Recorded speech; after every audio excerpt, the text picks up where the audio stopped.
You're watching New Car Spin. I'm your host, Brian, and we are off-roading today in the RAM Power Wagon.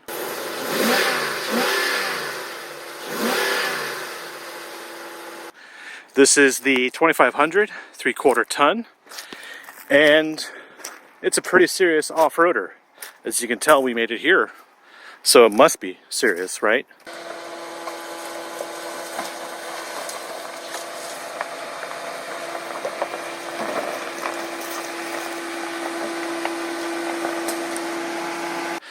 Well, we're going to get out of here today, and we're going to go back where we came from, which is up that hill.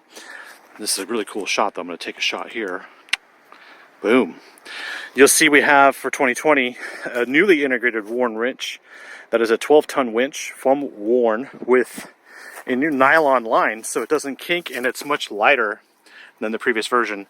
I like the way they package this thing here when it's stowed away. It looks really clean, and it's my kind of design. I like it.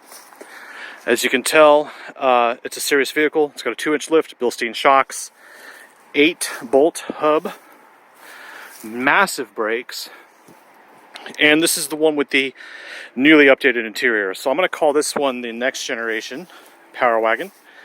And let me back up here, show you more of it.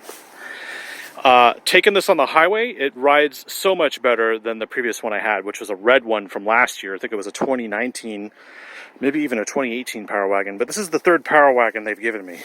So on the highway, we have lane keeping assist, which will actually keep the vehicle in its lane, which is very nice to have. Compared to the previous generation, this is much more upscale compared to the previous rugged version.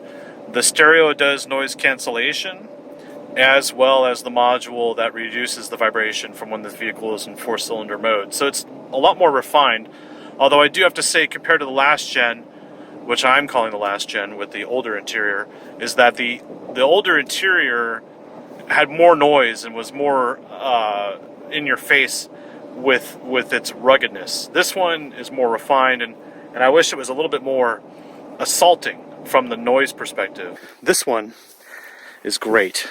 So today we're gonna head back up this trail here, and there's an area on that trail where I was here several months ago with Derek from There Will Be Cars, and he had a Ram Rebel, which was the 1500, and it almost grounded out there. Actually, it did ground out, but we managed to free it without towing or doing any kind of winching. So today I'm going to do it in the Rebel. In the Power Wagon, just to see how big the difference is.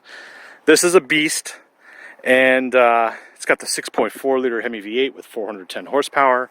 It's got blind spot assist, and it actually accommodates up to a 40-foot trailer automatically. We have our RAM boxes here in the bed, which make great ice chests. And do they have a drain plug? They don't have a drain plug. I thought there was a drain plug. Maybe there is, I'm not seeing it. Yep, there it is. Anyway, this is a truck that means business. This is a business truck. That's what I'm going to call it. You see this thing arrive? Someone means business. So what I'm going to do is get in this thing, turn around here on this vegetation, as little impact as possible, even though this is private property. Most of Texas is. We're going to head up that trail there, and then I'll show you what's going on the inside. So let me just make this real quick. Head over here. Boom. Of course, the beauty of this thing is it does have remote start, so I'll go ahead and do that. You lock it, you hit start twice.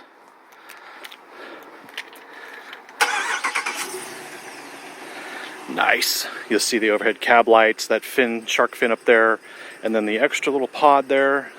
Sorry, I'm not looking at the camera. That's the GPS and satellite radio antennas. And obviously this thing can do this all day long. This video will be much shorter than the 8-part series I did on the last generation. The only difference here is for 2020, we have great updates on the tech side, and the ride is so much better on the freeway now. So now that you know that, let me jump on in.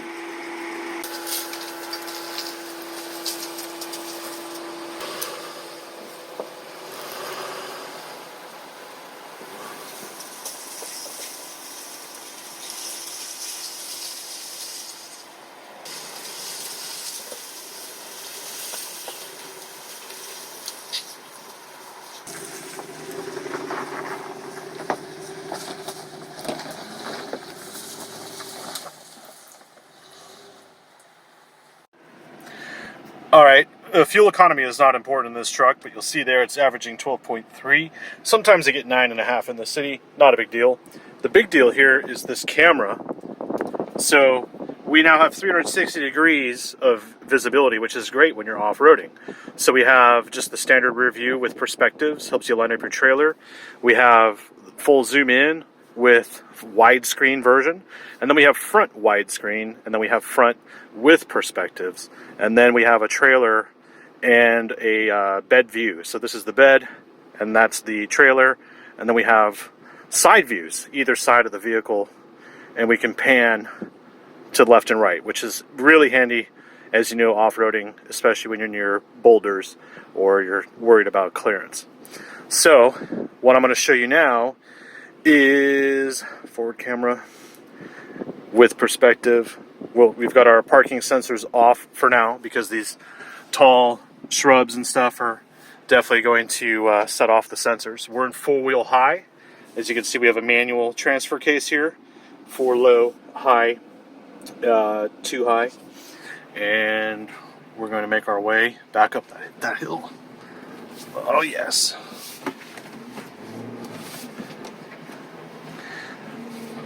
This thing's definitely capable of leaving a mark, so I'm trying to be as careful as possible. But it hasn't rained in a while. You'll notice the mirrors dip down automatically in reverse.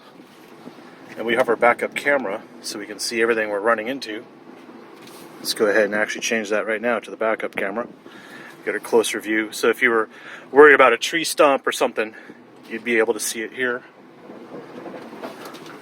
All right. Put it back in drive.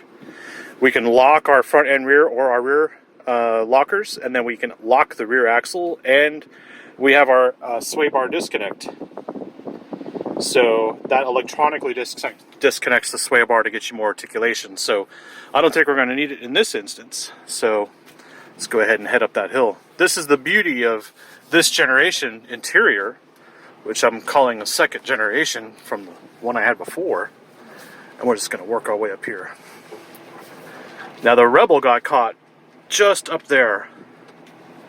I don't see that happening here. Nope. Way too easy.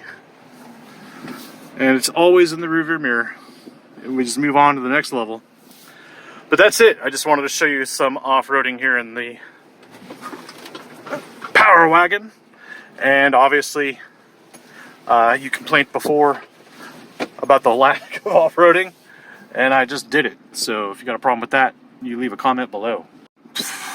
That trail looks too easy. I think we'll go this way.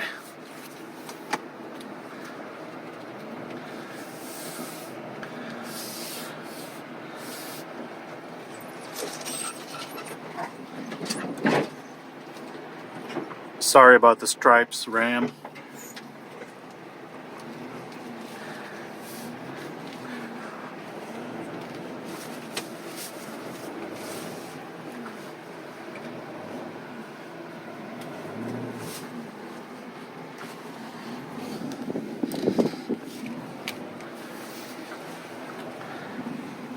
Right on. That was too easy. I approve of this one. It's much more civilized than the previous generation. They've got better sound deadening. They have, let me get through here. They have made improvements to the cabin. Obviously, it looks much better than the previous generation. We still have our cup holders across here. We've got great storage in the center. We have a hidden storage compartment, actually, for your things that go right there. I have the Warn winch trigger in there. You might have your own trigger in there. We still have USB ports. We have USB-C as well, which allows for rapid charging. And then we also have our mini bar, our typical glove box, sunglasses compartment, power rear window. There is no sunroof in this trim, although I think you can get it. And we have a power tailgate as well. And power garage door openers, as if this fits in the garage. But at least you can open your mistress's gate, and you'll have no problems there. All right, there it is, RAM Power Wagon. Thanks for watching. This is a night and day difference from the old one, as you can tell. And we have radar cruise. We have the buttons here for that. And fuel economy is 12.1, which I'm assuming would be pretty much the same if you were towing. Although the towing capacity of this wouldn't be as much as obviously a diesel, and you cannot get this in diesel format, mainly because of all the changes that would have to be made for the suspension articulation, the winch, and turning radius, and blah blah blah blah. So when you get a Power Wagon, what you get is a Power Wagon. And the sticker price on this is just shy of $70,000. And I'm sure you're going to have incentives and other stuff to be competitive with the other brands. But the Power Wagon could do all that off-road, and then it can do this on-road. Massive mirrors, plenty of cabin space, and yeah, you could take this across Texas and you'd be fine.